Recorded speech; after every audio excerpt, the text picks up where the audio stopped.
That's the name of our show.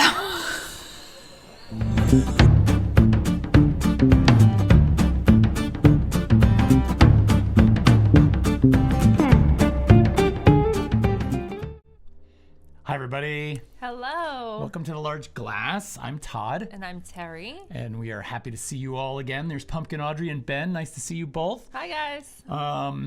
So here we are, episode 26. Episode 26. And I got to say, I was really procrastinating today because that weather outside was just sucking me out the door. It was so nice. Yeah, so nice. If you're an East Coaster in the Northeast, you had Yeah. a taste of a little bit of warm weather today, and it felt fantastic. So it did. yeah, it was really a little nice. Vitamin D. A little vitamin D. Yep. So we have quite a show. We do. We have a lot going on. There's Carolyn, Hey, Thau, Carolyn. and Alex. Hi, Alex. Nice to see you. And glad you're watching. And now that I know Alex is watching, I'm gonna have to watch my mouth.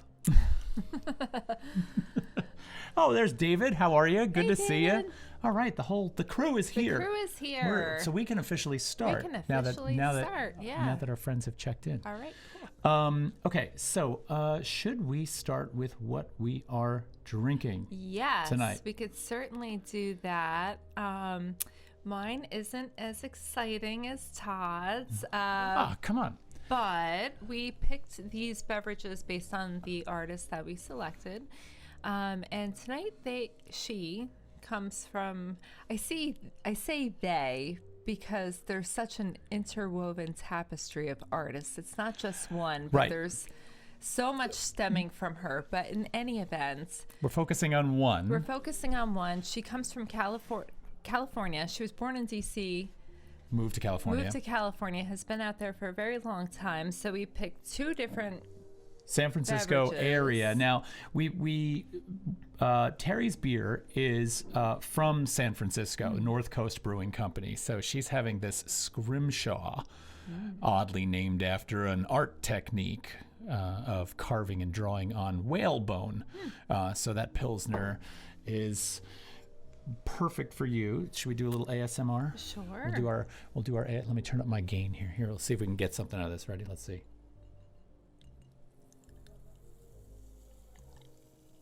Nothing. That was disappointing. That's okay. I didn't get Maybe the the glug. next one. The wine bottles in the glass glug They better. do make a better sound. I am having from Firestone Walker Brewery, and it's in a box, okay? But this is the Mole Merkin. And these guys are not San Francisco. They are about 2 hours south of San Francisco. And I'm really excited about this because this is a bourbon barrel aged beer. So I'm going to do a little unboxing, and we'll see how this goes. It's so fancy. Well, it's in a box. I don't know if it's fancy. Well, it is the way it's packaged. It's got a little Okay, let's put that down there. stabilizing device. Mole Merkin. This is... That label is spectacular. I can't get my glasses on. Hold on a minute. I have one of these lanyards for my glasses, which I definitely need. Aged in bourbon barrels with cocoa nibs, cinnamon, and chili pepper. It's a milk stout. Oh, it's beautiful. Oh, good. The label is really pretty. Really nice. So as you know, we tend to bring you our art and artists on this show while we enjoy a beverage. Oh boy. That looks rich. Oh, you can smell the bourbon aged in that. Can That you is smell any of the other things in there, like the cocoa or anything, or is it mostly? Oh, you can smell the Can chocolate. you? Let's have a smell. Yes, Ooh. I actually want a taste of that. In a Okay. little bit. But Well, yeah, that looks good. you may. Shall we toast to episode 26? Episode 26. All right. Cheers. Cheers to all of you. Cheers to I all hope you're of you. enjoying something as well with us. Mm-hmm. Oh, this is a love. Oh, yeah. Yeah. Oh, yeah. Oh my. Oh, that's so good. Ooh. Wow. I think we're going to have to send a hot... You're just going to take it from me. It's gone. My beer is gone. Oh, there's Christina. She's Ooh, that's here. yummy. Christina's giving another try. Hey, Awesome. There's Pumpkin Hey, Audrey. Christina. Hey, Audrey. I was And about to say something, but we're going to say it in a couple minutes. So David's having an ice cold Stella. Perfect. Oh, sweet. Perfect. Very nice. If you guys can get your hands on a Firestone Walker Mole Merkin. Yep. Wow. It's kind of like a mole sauce, if Yeah. you think about like a Yeah, mole. with the chili peppers and Yeah. the Oh my chocolate. God. And the chocolate. Mhm. Oh, it's Yep. delicious. This one's pretty good too. Again, this is a nice beer for summer day. Yeah. This is nice and mild. So there's to summer. Yes, cheers to summer. All right, let's get into some stuff because we have a lot to do. We have a lot to talk about. Splonk 16 is here. He's saying, guess what? I don't know. I guess we're going to find out. But let's get down to business really quickly because we've got so much to cover. I am so excited about tonight's show.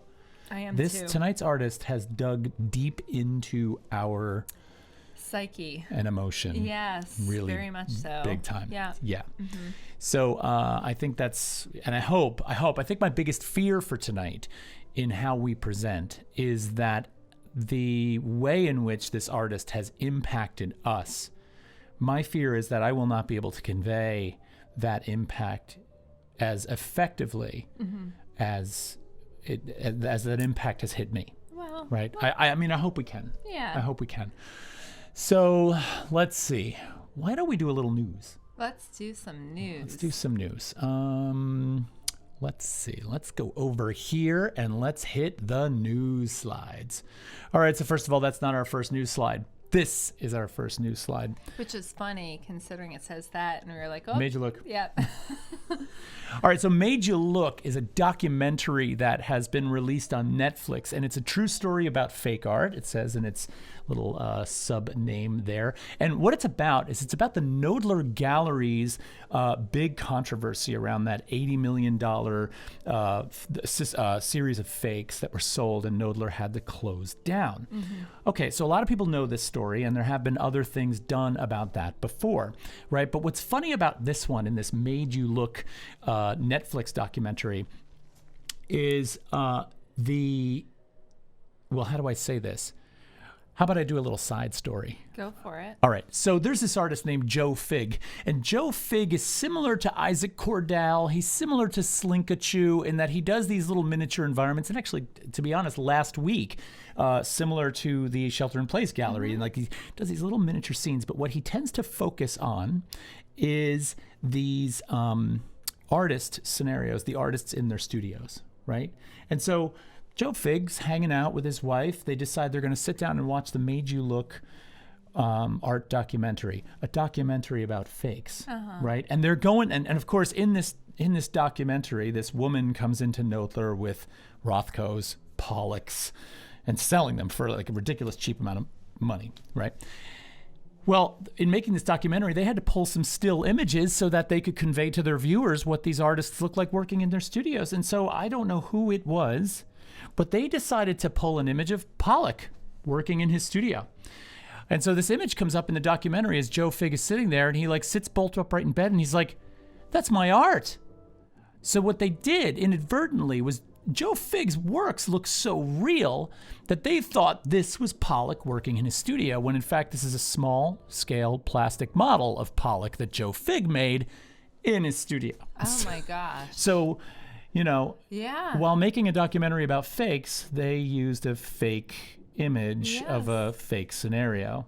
So, I mean, I guess that's kudos to Joe Fig because they look really good. Exactly. But, you know, a little bit of communication, some compensation, and everything was okay after the fact. So that was that. Check that documentary out. We have yet to watch it, but I'm looking forward to actually seeing that. Our second story in the news is that, again, we announced last week that we were honored that David Backus of the Brownstone Art Gallery asked us to close the 2021 group photo show. They're having a party for that closing. So we will be hosting a panel discussion with the artists in that show next Sunday, March 14th at 3 p.m. You can watch that either on our Twitch channel here, or you can actually get to that via Zoom. Both of those links are available. We will put them up on the YouTube channel tomorrow. They're also hot linked in the newsletter we send out. So if you don't have our newsletter, I will put a link to that in the chat shortly. It should pop up, actually. It's on a little automated timer.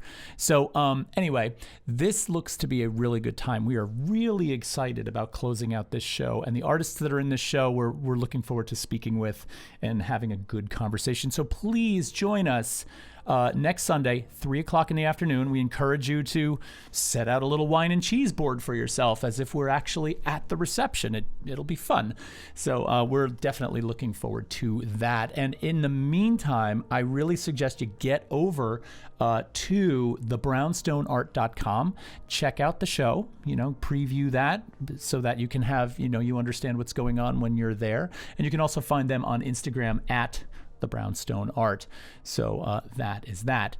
On another gallery scene, this show is closing. This show is closing tomorrow. So you still have 24 hours or so to see it. It's Ken Rush over at Court Tree Collective. Yeah, so we got Ken Rush paintings called Poolside. It's an exclusive online show at Court Tree. You can check them out at, that is not the title I wanted to fly in there. Buttons. Oh. Here we go. You can go to courttree.com and see those. And honestly, there's some paintings for sale in there I love. Oh my God, they're gorgeous. Yeah. So definitely give that a visit. 3 though out of the whole collection, so they are flying out. You mean 3 available still? 3 available still. Yeah. Last I checked. Yeah. Yes. Yeah. So go see that show. Courttree.com. All right. So one last thing. We have Christina Soros McKinnon's painting shown here from her Instagram website. She's auctioning this off for a charity for Black Women's Blueprint, which is an organization that empowers Black women and girls. She was really enamored by the cause that they have, and so she decided to donate this painting, bring it up for auction, and all the proceeds from this will go to that organization, which I think is great. Now, that auction is taking place this weekend. On the 12th, the 13th, and the 14th, you can bid on it. I think the opening bid is $500, and this painting is 36 by 36. It's a beautiful painting, and so you can check her out, Christina Soros McKinnon, and she is on Instagram at Christina Ray Mack. So go give her a follow, look for this piece, and you'll see further instructions for how to follow her.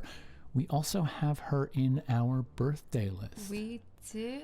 So on that note, maybe we should head on over to birthdays. We can head on over to birthdays. All right. So a lot of birthdays this week. We do have a lot of birthdays this week. Hang on a second. I'm trying to find my way through my stuff here. Let's see. Notable birthdays this week. Wait a minute. Wait for it. So this is one of our followers. This is one of our followers. And we've known her for a long time. She's a fantastic artist. This is Tracy Fox. Her birthday was March 8th, which was yesterday. Yes. She's also known as at Memory Vessel. On Instagram, yes. And one thing that's really interesting about Tracy that we're really enjoying reporting here is 25 years ago, Tracy buried a time capsule, thus the name Memory Vessel. She really works with this idea of containment and memory and the preservation of memories. And in this project 25 years ago, she buried a time capsule where she had people write her letters. And she's going to be opening those letters this week and reading them. She's also invited us to put a letter in the new time capsule that she will be making. Yeah. Of course, if she opens it in 25 years, I'll be gone. Right. Well, was she doing 10 years, though, for the next one? She is. She's doing 10 years for the next one. So Okay. You're welcome, Christina. Absolutely. Carolyn's like, thank you. Carolyn's like, love her work. And absolutely, David, of course, we are honored. Memory Vessel's work, I highly recommend you go check this out on Instagram. This stuff is fantastic. She plays with a lot of printmaking techniques. There's aspects of positivity, negativity in terms of the space and the composition. A lot of botanicals, really, really great stuff. So happy birthday, Tracy.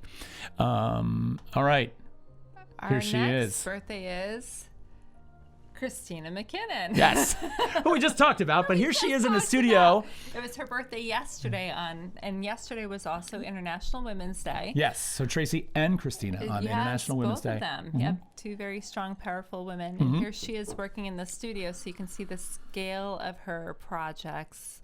Fantastic painter. I think you have another slide in here too of her. Do I? I probably do. Oh, yes, yeah. you do.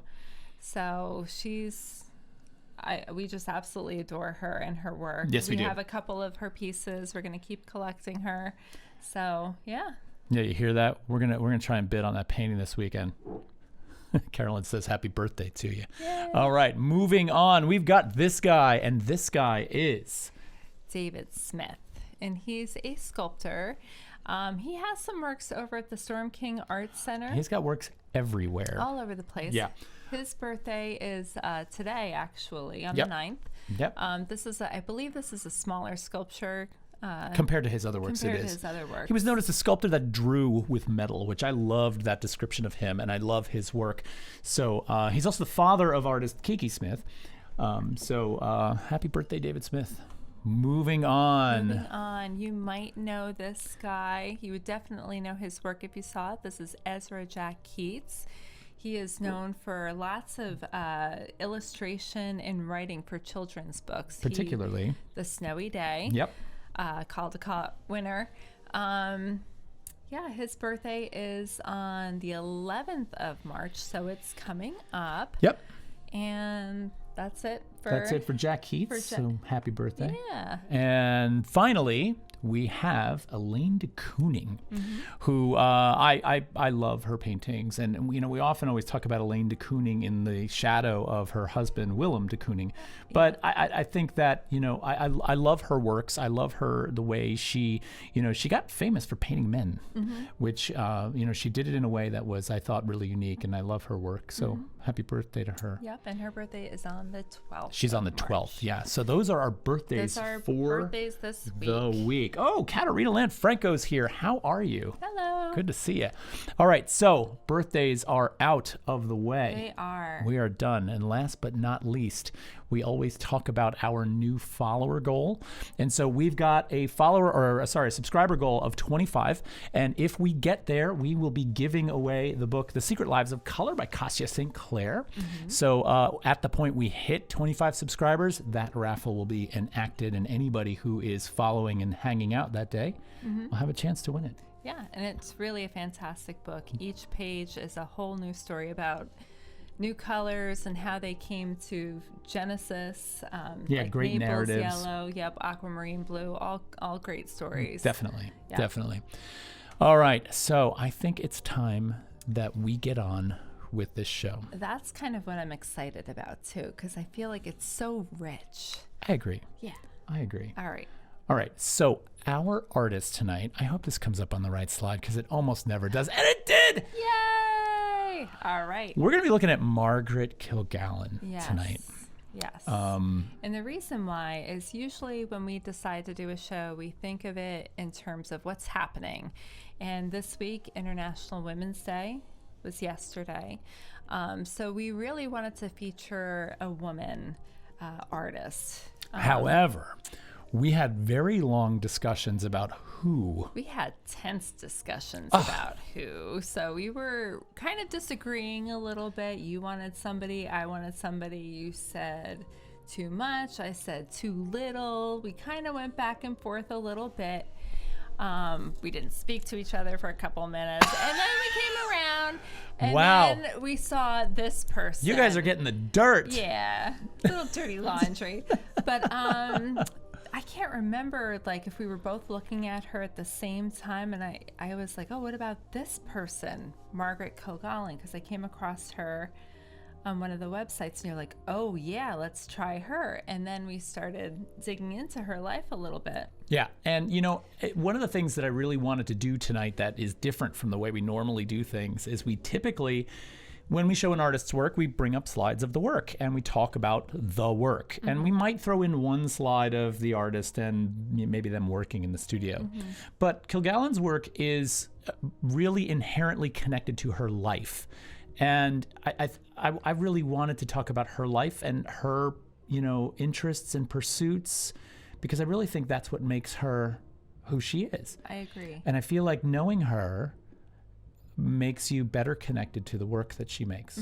So we decided to kind of take a different tack on this one. And so hopefully we can convey to you this story in a way that's, I think, really impactful. So Margaret Kilgallen, you want to start? I can. She was born on October 28th, 1967. She was born in Washington, D.C., grew up in a suburb in Kensington, Maryland. When she was growing up, she was deeply influenced by some different kinds of things. For example, bluegrass. She was really close to the bluegrass origins, especially in Virginia. Right. Folk art. Folk art was another one of the things that she was deeply interested in. Yep. And then as she grew, she and in that bluegrass, she also became an accomplished banjo player during that time as she was growing. Right. Another thing about her, she moved out to Colorado, got her BFA in studio art and printmaking. Right. You do see a strong correlation of printmaking in her artwork, even though she typically paints it, and all by hand. She doesn't rely on any stencils or tools or anything like that. Which we'll get into and talk about more. We'll get into that in a little bit. Yeah. After that, I know you're flipping through some slides, and her life is so rich that I don't want to miss a beat, because I feel like we can very easily. Well, this slide that I'm on right now sort of represents her early arrival in California. Yeah, so she moved out to San Francisco, California. The reason why she moved out was multifold. She had an interest in surfing. She was a little bit of a free spirit, kind of bohemian. Yeah. She had some interests out there. Had a little bit of wanderlust. When she moved out to California, she got a job over at the San Francisco Public Library in book conservation. And these guys that are standing, so this is Margaret here in that actual space repairing a book. And this is a really funny video. This is a still I took out of a really funny video. We found these guys that are on either side of her call themselves the book guys. I didn't really look at them too much, but it looks like they had a video series for a while there on either rare books or book conservation or something. And it's kind of goofy, kind of comical. And they visit this library, and Margaret actually repairs a book for them using some wheat paste glue and some Japanese rice paper.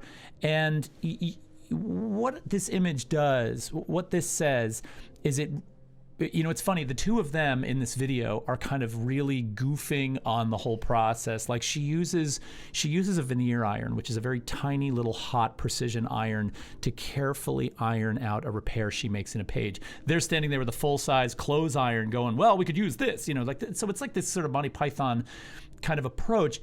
But she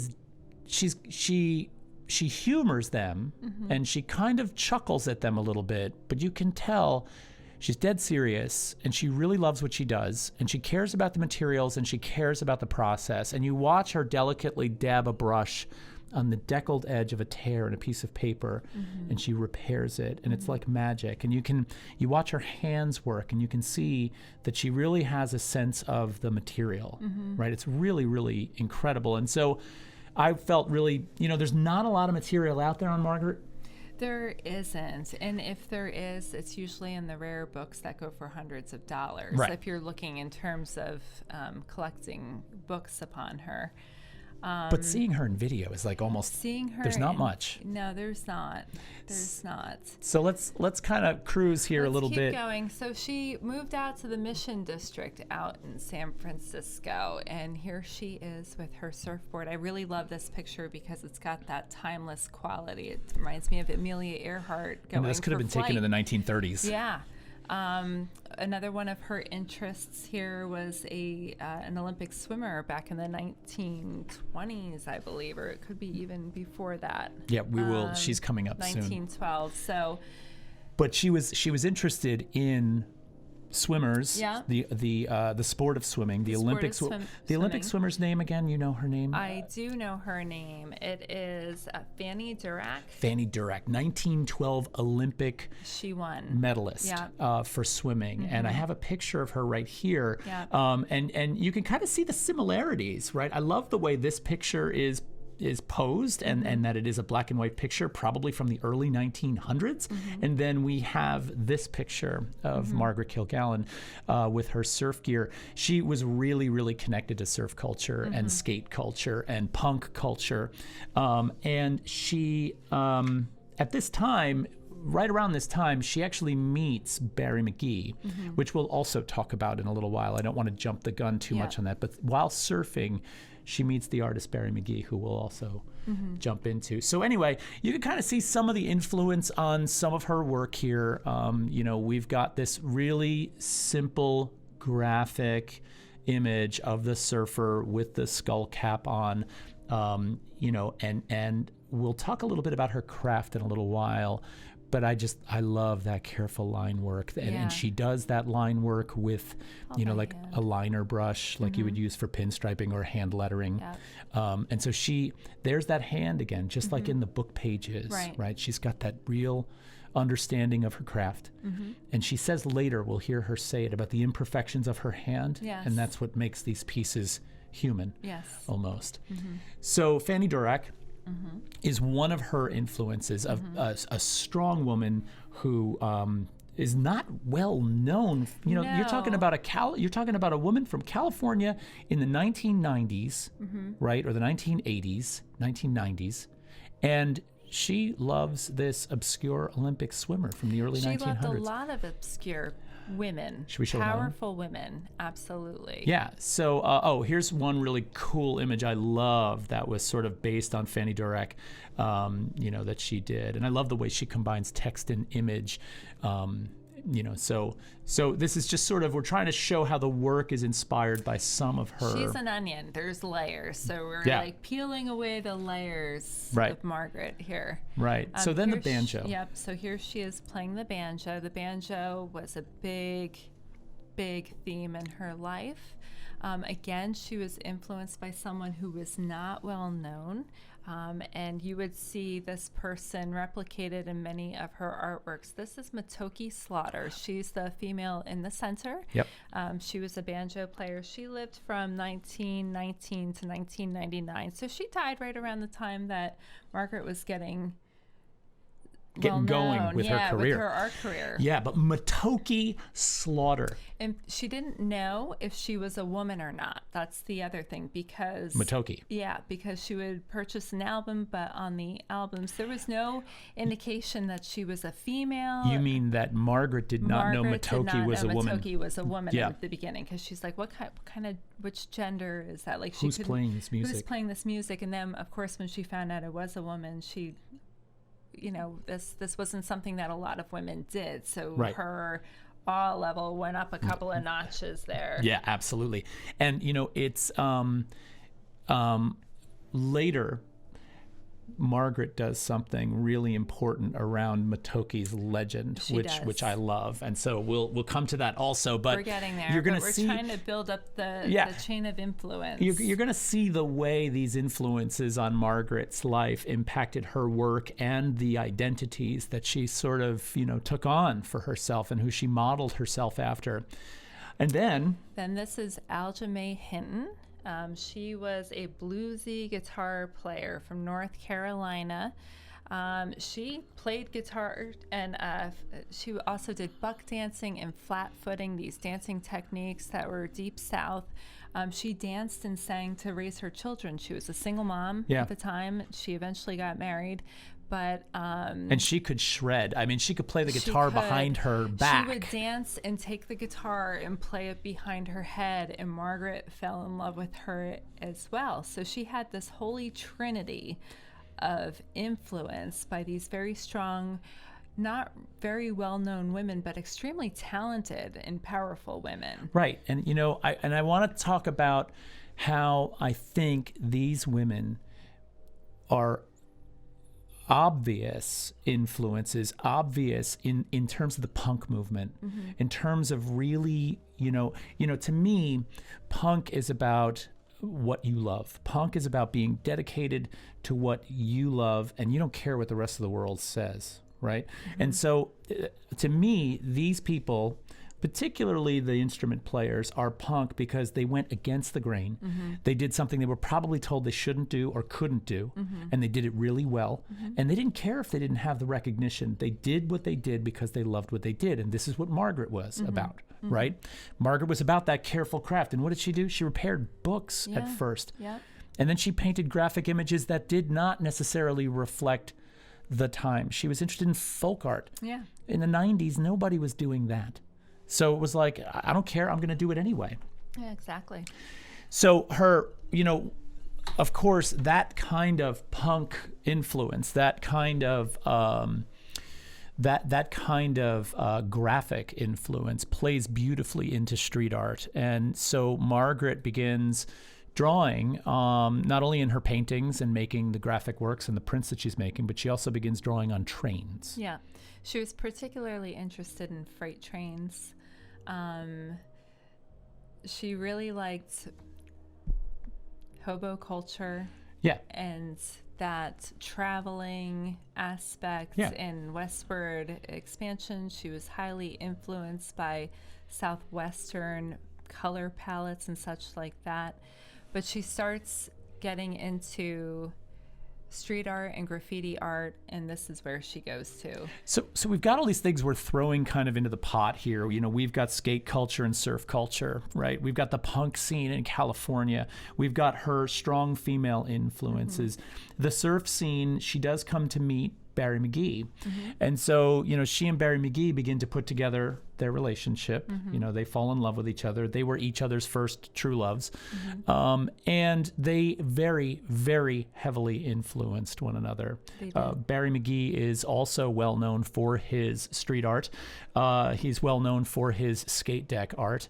And he is just a brilliant, brilliant person, heavily connected to punk culture and skate culture all the way around. Yeah, they were actually pioneers of the Mission School of Art, which we'll talk about in a little bit. But that's all part of the culture and the artwork that you find from there. Right. And so, there's some great stories out there about how, Margaret would be working in her studio and Barry would pop in and look at what she was doing, and he'd go back to his studio and he'd actually begin doing something that she was doing, right? So they were borrowing from one another. They were trading off on some of their techniques and ideas quite often. And if we don't dig into Barry McGee in this show too deeply. We don't really show his work. We wanted to focus on Margaret, but the two of them kind of went back and forth quite a bit. They worked side by side, almost in tandem too. So Katerina Lanfrancos is one of my favorite Bay Area artists, right? Carolyn's very cool. Amanda Toolin's here. Hi. This photo could be from the 20s or 30s. I agree. Yeah, there's a lot of those like that, and these two are timeless on so many levels. I always felt the one thing about Margaret and reading up on her, I feel like she's an old soul. In a way, and it's funny because we're seeing these pictures here and they really do have that timeless quality. They could be from any decade. Yeah, well, we've got some video to show you actually of her working, and I want to jump in on that soon. I wanted to show a couple of more images of them drawing on the trains because I think some of these are, there they are together. And it's kind of awesome that Margaret takes on the graffiti moniker of Matoki Slaughter. Yeah. She becomes Matoki Slaughter, so that is her graffiti tag, one of two. And she uses that name. There are cars, that are still riding around out there that are signed Matoki Slaughter, which is really kind of cool. So she brought the legacy of her hero or her heroine to the world that way, which is kind of awesome. So let's see, look at this train car. I mean, it's just fantastic. These two women looking at each other across the length of the car, almost like they're sitting inside of it. I love that. Should we watch this video? Yeah, let's watch the video. Let's throw some video on. I think you're going to really get an idea of what she's about if we go here. So have a look at this.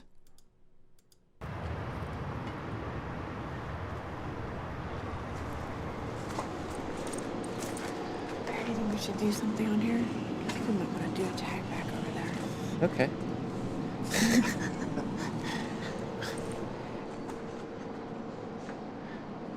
We're nervous.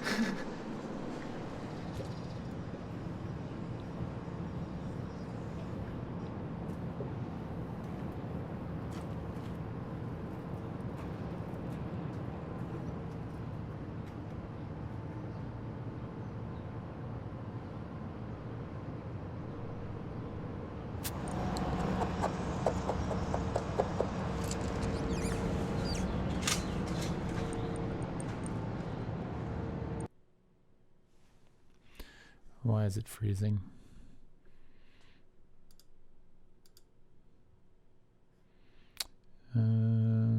Hold on.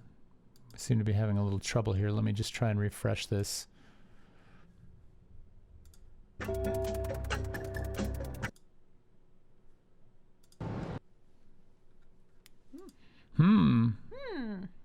Our video is not behaving.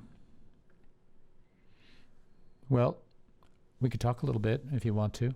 We certainly can. So Pumpkin Audrey says, did she have formal art training? She did. She did. She went to school in Colorado. She received a degree in fine arts and printmaking. So she did. You know, there's something, let's pop back to this other screen while I try to mess with this video. You know, drawing on, you know, graffiti is something I've always loved talking about my students, with my students, I should say. And where it sort of came from and why it exists. And I think the cultures that use graffiti shifted over time. I mean, in the 1960s, when graffiti first emerged as a practice that was recognized as being something in the culture, right? I mean, drawing on walls has been around since mankind Forever. existed. Yeah. I mean, it's been all over Europe through the centuries. It's been in cave walls. But graffiti as a practice really came on the scene in Philadelphia in the 1960s when a street artist named Cornbread sort of started this movement, right? And then there was his New York City counterpart, TK. It'll come to me. I'm drawing a blank now on that one. But it sort of came out of this, of course, there's an anti-establishment aspect to it, number one, but there's also a necessity. And that necessity is that art to be viewed was for the person that had the access to the gallery, right? And walls were a space where somebody who, number one, might not have had access to the materials or access to the spaces to show their work could go out there and actually begin making their mark. And of course it was very identity based. There was a lot of, you could make a name for yourself by covering a lot of ground and putting it in different places.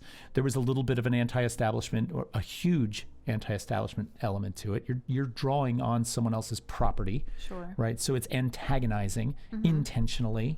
And a lot of people, think it is problematic, right? It of course comes with those problems, but that's built into the entire process, right? So, and I'm really trying to just hope that this video will load, because it doesn't seem to want to load. And let's see if I can't start it from further in. Oh my gosh, what happens if our video doesn't work? What will we do? Hang on, we're just trying to run this right here. I want to see if it gets any further than where it was. I think they also have this on. No, we got it. Let's pop over there and take a look. Okay, you guys can look at something else for a while.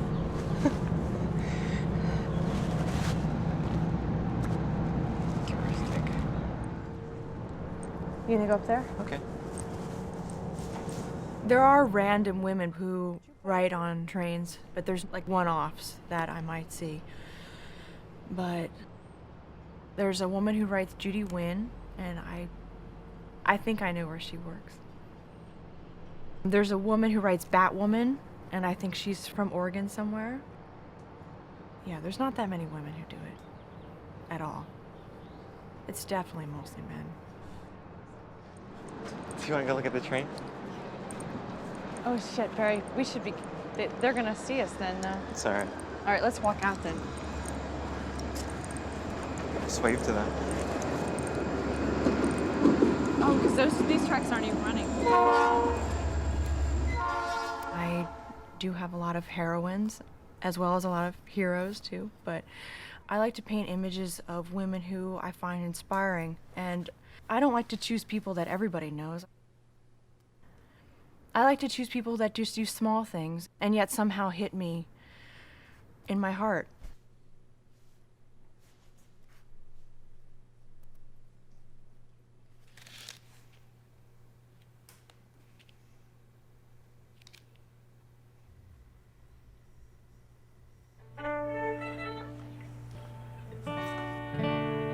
What'll it be? We lead it off. I got interested in old-time music, particularly the banjo, and in the beginning I would hear somebody playing music on a record, and then I wouldn't know what they look like at all, but I would imagine what they look like and draw it. The records I would buy would have no women on them ever. And Matoki Slaughter, for instance, she was the first woman I ever saw on a record, on an old-time record. You know, I couldn't believe I had found a woman on there, and I didn't know it was a woman for a while because of the name Matoki. I didn't know what gender that was.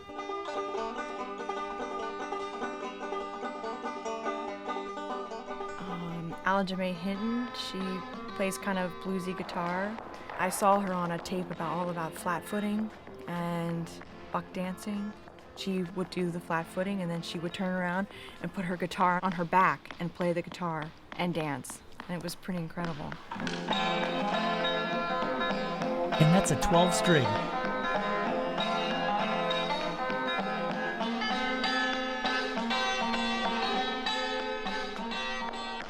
She's a single mother and supports her children by playing her music.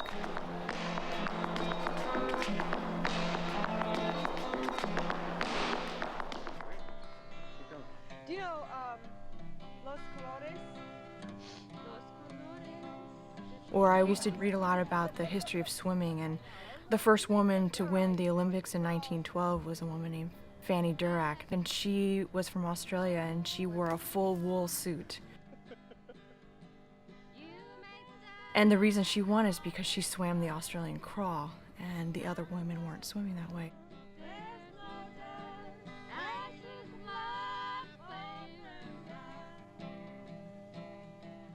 Now sing in Spanish. When I get down and don't feel like doing art, and I feel like giving it up, then the thing that keeps me going is the fact that maybe somebody will learn from what I'm doing.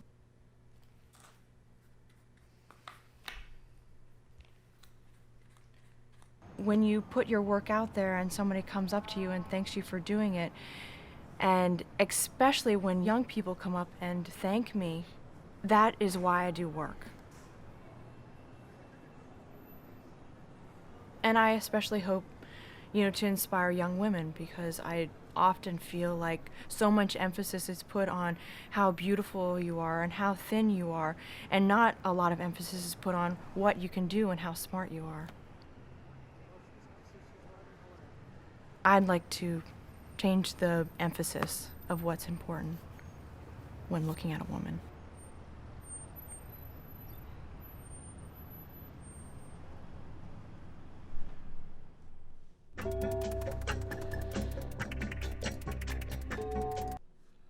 Okay. So, I mean, come on. It's like, it's so impossible not to be totally in love with her. I know. And let's keep looking at some of these images. Yeah, let's do so that. you know, so we see, you know, we've got a train car. You got to see them actually drawing on trains. Yeah. The reason I was distracted as the video was ending was Mike Rader, who is trying to log on and can't. DM'd me on Instagram, and he was wondering if I want to read his question on right now. He says. He says, was wondering if they mentioned Sailor Jerry as an influence. They did not. No, they have not mentioned that. No. And he also said, and I'm really curious as to who leads on this dance between her and McGee.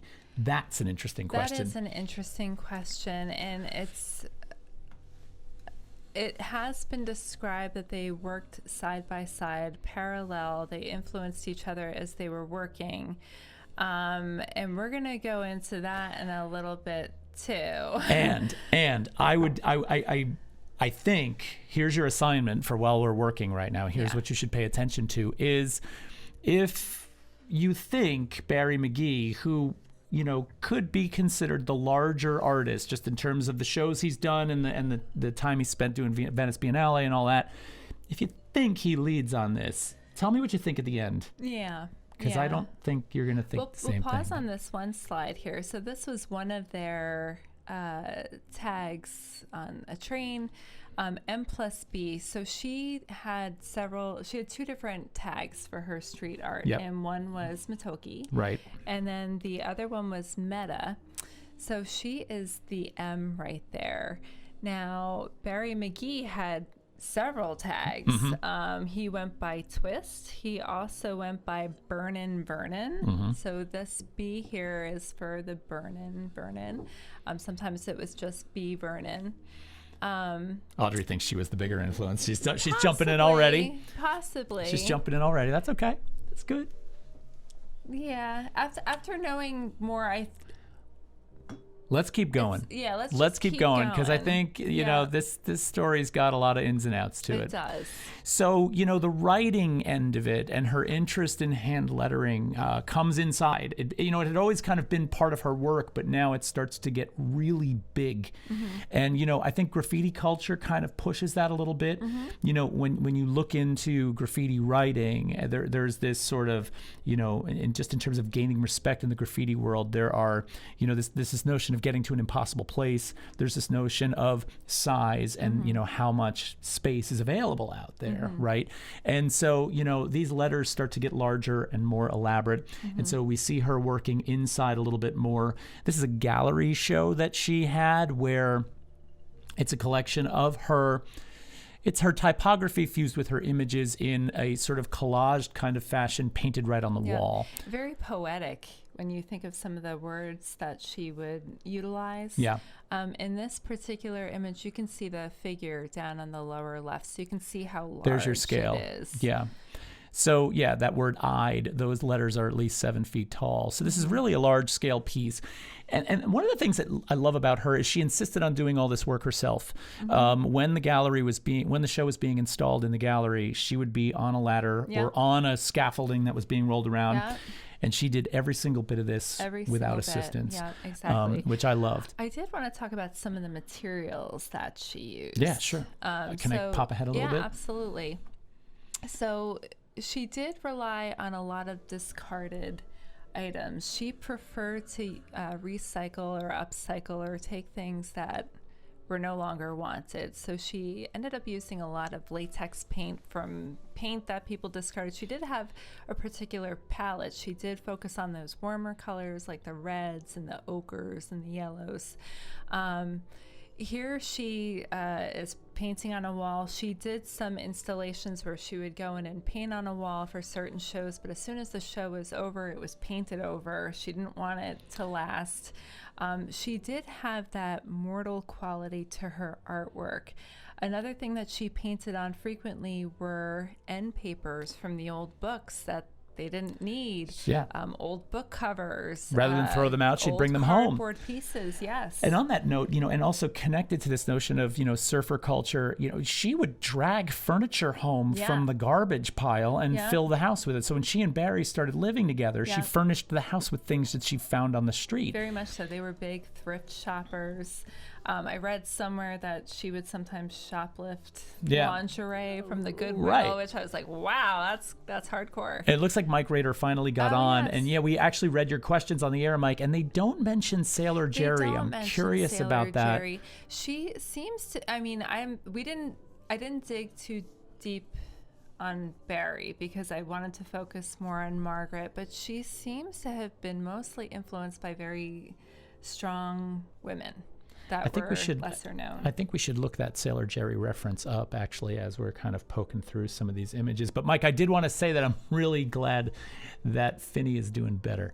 So I'm glad you made it to the show, and we're really happy about that. Just to kind of jump off track for a second, because I think that's definitely needs a mention. Yeah. So we'll pull up Sailor Jerry. I think of Sailor Jerry as more of a tattoo flash art. Yeah. And I think their characters were more innate. Yeah. Like they were more original. I don't think they were relying on other references for that. Right. Yeah, no, it is tattoo. Let's see. American tattoo artist. Yes. Hold on, we're just looking up Sailor Jerry for a second. So if you have a chance, this is definitely I can see the influence here. You can see it. And I did not hear them formally talk about this. Yeah, and I didn't come across that at all. But I think this certainly should be, we missed this. But I appreciate that reference. Took 30 minutes to log in. Yeah, I'm Aw. sorry about that. You're not the only one. I heard of somebody else having problems logging in. So, yeah, so back to Margaret, and in Margaret's work, you're kind of seeing this kind of, there's a really interesting fusion of text and image that happens both intentionally on an individual canvas and then almost by accident in how the shows were installed. Yeah, and she's really playing with the words and the meanings, and it's like whimsical and just with size and orientation. This one's winsome, Yeah. lose some. Yeah. Which is, I mean, she's really got a poetic sense about her. But here's an example of how, like, one of her paintings installed juxtaposed next to one of her pieces of text, all of a sudden now she's jumbling meaning, she's moving things around, and it's really... This was actually a hallmark of that mission school style. When they would go to display their work, they used something called the cluster method, in which they would just kind of cluster it, make it a super tight salon exhibition where there was almost no spaces in between. Right. And actually, when you go to see some of her artwork, when you went to go see some of her artwork installed, I mean, sometimes they would just be pinned to the wall right on top of each other. Right on top of each other, yeah. Well, there was also that show we saw with of Barry McGee's where he was really not comfortable with the idea of having a solo show. So he brought as many of his influences and people into it as he could. He did. He brought his friends, his dad. family, some what the kids were doing in college, and he just kind of integrated them all together. And I think of Margaret as being that too. They integrate people into their lives, and they are deeply influenced, and it becomes part of them, and it becomes part of what they make as well. Right. So, you can see that this cluster kind of approach to hanging the works. And, I love that, these works are both done on a monumental scale and a most intimate scale. I love that video clip of her painting on the floor. And some of these are just small cards, right, that have a very simple graphic approach, and others are, a lot more care.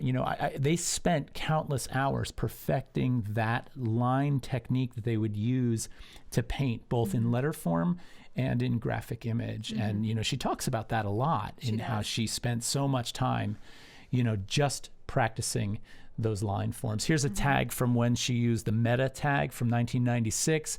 And this one's, clearly, I think, much more loose in its approach. This is before she really, you look at the difference between this and some of those slaughter tags, and it's like huge difference. Yeah, huge difference. So, all right. So what we want to do now is we want to introduce another person into the mix briefly, and then we're going to walk away from her. So we just want you to pay attention to this for a second. So this is Claire Rojas, and she was also an up-and-coming artist at the time.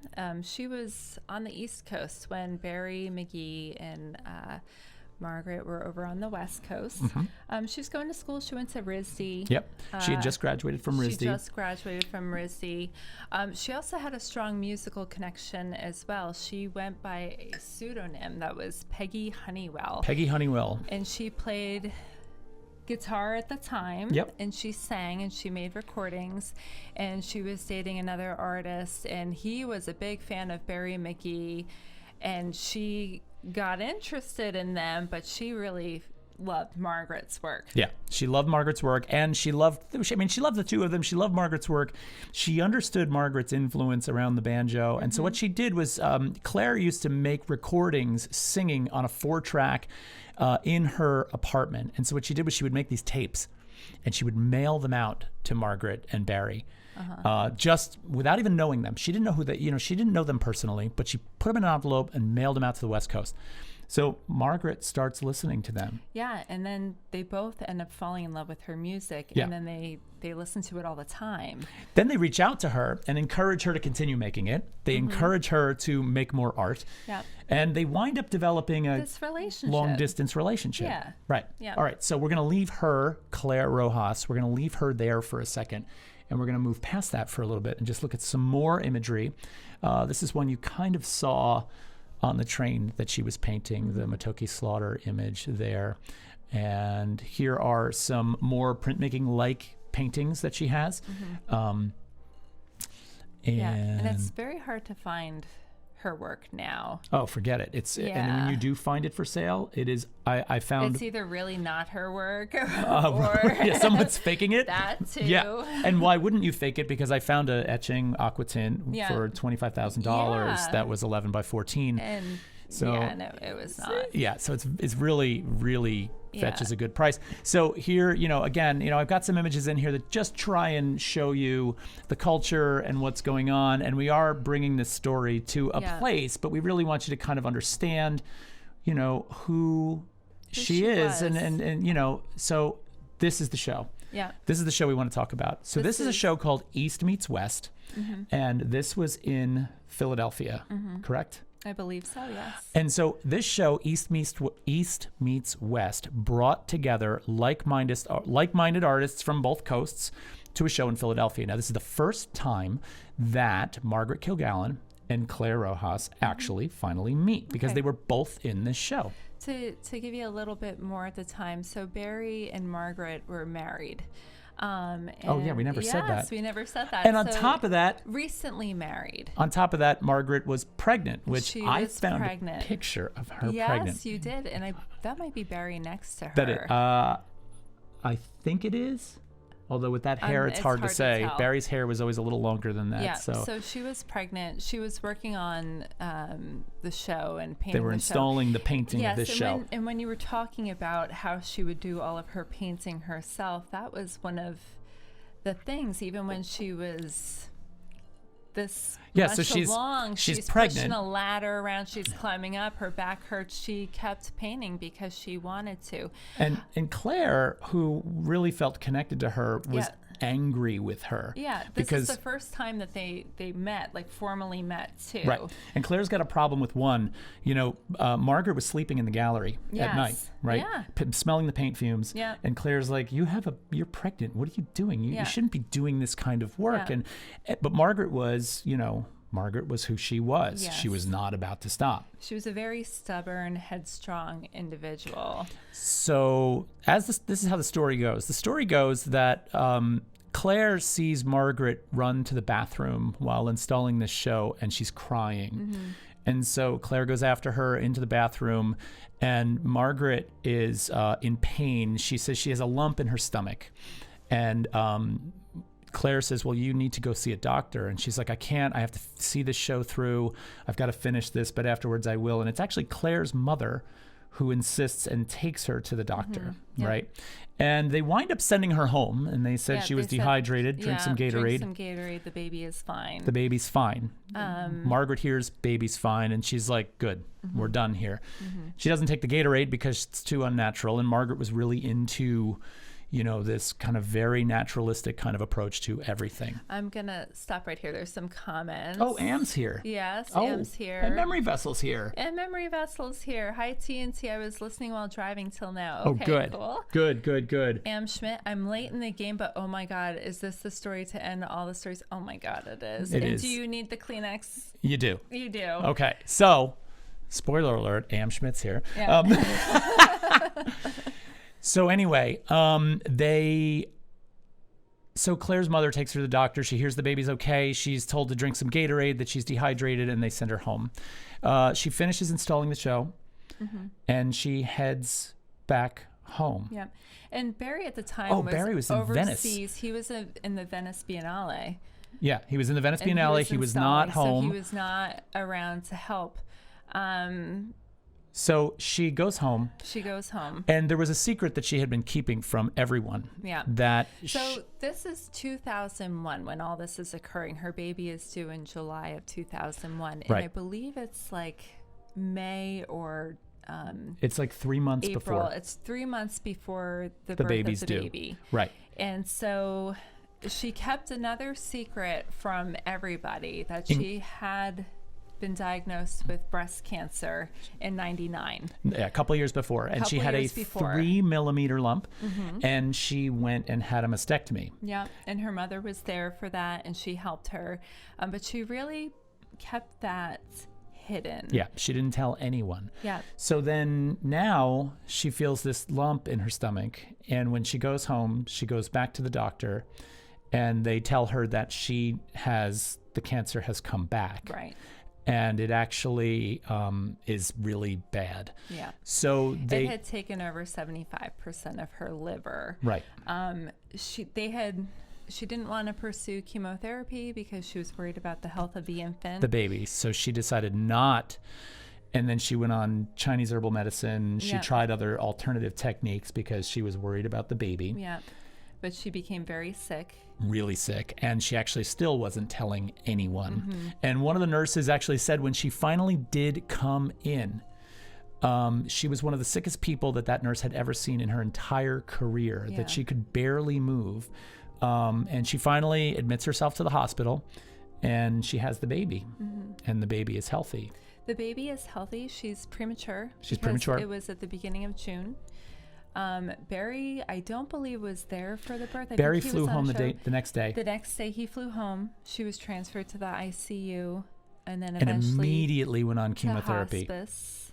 Yeah, she went on the chemotherapy Yeah. because they were like, you need this, and then they transferred her to hospice. Yeah, and she died within 3 weeks of having the baby. Right, they So said she died in 2001. Sadly, she only opened her eyes to look at Asha, her Yeah. baby. Their baby's name is Asha. It's hope, Sanskrit word for hope. Right. And so, I've got some pictures here of, this is just one picture I found of the two of them, which I thought was actually really cool. And then, this is Barry McGee with Asha, their daughter. I want to say that we came across all of this when I started Googling Asha, because I was like, and we didn't know everything. We knew some of it. And when I started Googling her, we came across a really beautifully written article in the New Yorker. It's by Dana Goodyear. It's called A Ghost in the Family. Yeah, you need to go read You need that to go read article. this. It is available online. Yep. It is poetic the way it is written. It's gorgeous. needed our own tissues. That's why we Yeah. were like, we've got to talk about this. But the story's still, we're not done with this we're story not done yet. with the story yet. And we really wrestled with how we were going to bring this to you Mm-hmm. because there's a lot of people out there that have and I had a hard time with this at first too. There's a lot of people have a really hard time with this. Right. And now that I've had some time to digest this, I think about it a little bit differently. Mm-hmm. But, it was Claire Rojas who insisted she go to the hospital. It was Claire Rojas who spent a lot of time with her, communicating with her after she had the baby. And it was Claire who, when Margaret was in the hospital essentially dying, Claire was holding and taking care of that baby. Yeah. And, when Margaret finally passed away, Claire basically said, I'm going to take care of you. I mean, she made it her mission to She take did. care of her. And so, what winds up happening in this story, and I think this is the last slide we're going to show in this, is Claire steps in. Now, there's a very, very long and complex story here, but we can sum it up in a little bit so that we don't, you can read this. You can read this in the New Yorker. But Claire steps in and winds up raising Asha, right? And Asha actually calls Claire mom, right? And Barry and Claire essentially get together. And Claire, even for a little while, makes some painting that is very, very much like Margaret's. If you look up Very Claire similar to Rojas's Margaret. early painting, it's very, very similar to Margaret. And so you wind up having these moments where you get a little angry, like, what the hell happened here? Yeah. Right? However, earlier, Mike wisely said, who runs that show? Who takes the lead in Yeah. that dance? Yeah. Right? Is it Barry or is it Margaret? Right. And most people would think Barry. But I really think Barry plays second fiddle in most of the time. And that's because, Margaret was such a powerful personality, right? And you can see the way now Barry and Claire influence one another. Claire sort of Truly. taking the lead. She's She got like did. that strong. And I will say, her artwork has really, she also learned how to play the banjo Yeah. a couple years after Margaret died. And she did everything she could to preserve Margaret's memory and legacy. In fact, she's probably one of the big pushers on maintaining that legacy, even though her role is a little. There's a line in this article, and I'll give it away. I mean, I'm not really spoiling anything. We've already told you most of the story, but there's a line in this where the woman, Dana Goodyear, who's writing this story, says to Claire, "It sounds like you and Barry aren't over Margaret yet." And Claire whips around and looks right at her and says, "Oh, are we supposed to be over her?" It's almost as if Margaret still lives with them. Margaret is still part of this family and has never left on many levels, right?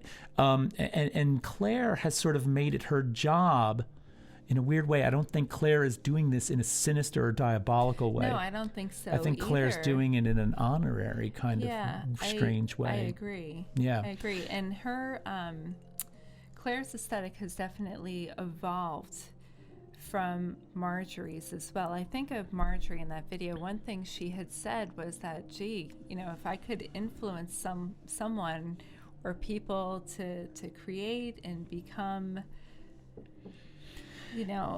influential or do good works in the world, if I could put this out there and it means something, then that's what it's all about. Well, and this is... I'm sorry, I didn't mean to interrupt you. No, but that's and they're maintaining her legacy, and they're doing everything they can. I think she's been a very supportive person in all of that. I'm on that side too. And I also feel like, this is what Margaret did with her heroes, right? Her heroines. Mm-hmm. She took people that she said, I want to find somebody who did small things because they touch my heart. Yeah. And in some ways, I feel like Margaret's light gets snuffed out early, and Very the big early. things that she could have done didn't. She did big things, but there were probably much bigger things for her. Yeah. And on some level, I feel like Claire holds that up, and she's taken a ton of flack for it. She has a ton. Yeah. So it's funny because Terry and I were prepping this show, and we were talking a lot about this relationship, and we were like, God, it's kind of weird, to think about it. And I said, well, if you're in a relationship and you're, let's just say you're in a monogamous relationship, the thought of somebody else being in that space is bristly. And this to me can be really bristly when you're reading about it, because you're thinking about it from that standpoint. Yeah. But for the openness of this, and the way it functions, especially for Asha. Yeah. Right? Yeah. I feel like there's something really positive there. I feel like there is too. I really do. So, I think it's about healing and legacy and all of those things. Yeah. Yeah. Yeah, I just thought that Margaret's life was the perfect one for International Women's Day, just the origins and how it evolved, and the continuity of it as well, because she continues to influence a lot of people.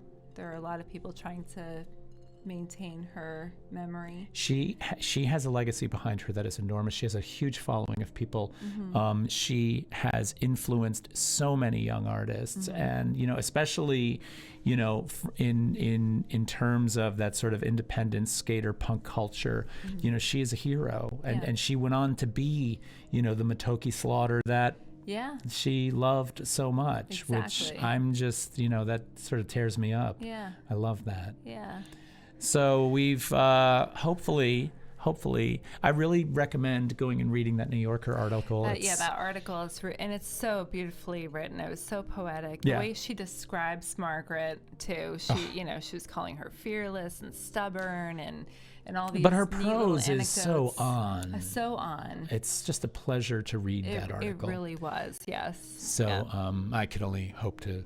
I don't have that kind of articulation. Yeah. I'd like to, but I would too. Yeah. So so Margaret Kilgallen, that's what we brought you guys tonight, and we love her. Yeah, we do love her. Now we plan on down the road also doing a show that might be more mission school based. Like we could probably, we would like to bring in Barry McGee. We would like to talk about him. Yeah, that's the other thing. I didn't want to. I felt like we're just mentioning them, and I totally want to do a show on both of them at some point. Yeah. And even Claire Rojas's recordings, you can get them on YouTube as Peggy Honeywell. Oh my goodness. Yeah, it's Peggy Honeywell's recorded awesome. She's really. They're really bluesy and breathy, and I think the thing that bothers me about the fact that she's taking all this flack for the whole Margaret Kilgallen, whatever, replacement, whatever you want to call it, what bothers me about that is everybody's sort of forgetting that, Claire Rojas has some really incredible talent, and her paintings have moved on to something much more abstract. And so have Barry McGee's in response to that, like the call and response between. Yeah. So how they work together, we had seen Margaret Kilgallen and Barry McGee work side by side together, and you could see the influence playing off each other. Barry McGee and Claire Rojas also work together, but they work differently, whereas he'll start something and she'll finish it, or vice versa. She'll start something and he finishes it. They both have evolved a little bit into more geometric folk art, not so much character-based. Good night, Mike. Thanks for coming. My sorrows with the large glass. Yeah. Aw. Yeah. So, anyway. Yeah. It's funny. Everybody's got these, like, what are the purple asterisks? I don't know. Beautiful blank documentary. I'm reading A.M. Schmidt. Sorry, missed the beginning of the show. You must have seen beautiful blank docu. Are those just coincidence, or is something getting bleeped out? And I missed it, but is that Beautiful Losers documentary? I think that's what she's talking about. What is? Bleeps. You're getting bleeped. Are you Okay. trying to use the word losers? Oh, they're bleeping losers? Wow. Why? Oh, you know why? Because it probably looks like you're trolling the chat. Okay, maybe. So Beautiful Losers, and this is something we didn't bring up in the entire show. There's a documentary called Beautiful Losers. But the documentary is named after the show that they all had. Yes. Right? So there was a show called Beautiful Losers. And it was mission school artists. Yep, it was. And people that were either sort of in that same, because you've got Stephen Powers in there, Espo is in there, and he's New York based. He's not really mission school, but he definitely can fit into that. Right. Mike Mills, there's some other people that don't quite, but I mean, Mike Mills does, but Espo. Yeah. So anyway. Okay. A.M. Schmidt. I'm bullying. Yeah, I can't believe they're knocking out the word losers. Okay. Can't so, say anything. Okay. Yeah, I know. We're really getting. But no, I mean the documentary. It's a killer doc and so inspirational and just cool because they were cool and just doing their effing thing, just making their scene happen. Yeah, go watch Beautiful Losers. You can find that. I think it's on Amazon Prime. It is on Amazon Prime. Yeah, it's what a gorgeous, gorgeous movie, and it's it covers some really interesting people. Like you're gonna hear about artists in that you don't know. The only one that's in that, and he's only in it briefly, and it definitely doesn't center on him, is Shepard Fairey is in it briefly. But it's really not about him. It's about these other people. Shepard Fairey's in there probably because of the California connection. Possibly. Yeah. Okay. And he gets that culture, right? So he's a good one to talk to. Yeah. But all right, people. Well, this was lovely. This was lovely. Yeah. We are planning we're actually planning 2 more artist in the studio visits on this show. So we know that Jim Osmond was a hit. We really enjoyed having him on. We did. And we're going to be doing it again. So stay tuned for the dates on that. Those are coming shortly. Please do not forget to come Sunday afternoon at 3 for our Brownstone Art closing reception of the 2021 group photo show. That's going to be a good time. Yeah. I'm excited about that. Yep. All right. Well, everybody, enjoy the upcoming weather if you happen to be in the area. It's absolutely beautiful tomorrow too. Oh my God, I'm gonna be outside first thing in the morning. All right. Me too. Going to work. Everybody, thank you so much. Good to see you all, and cheers. Cheers.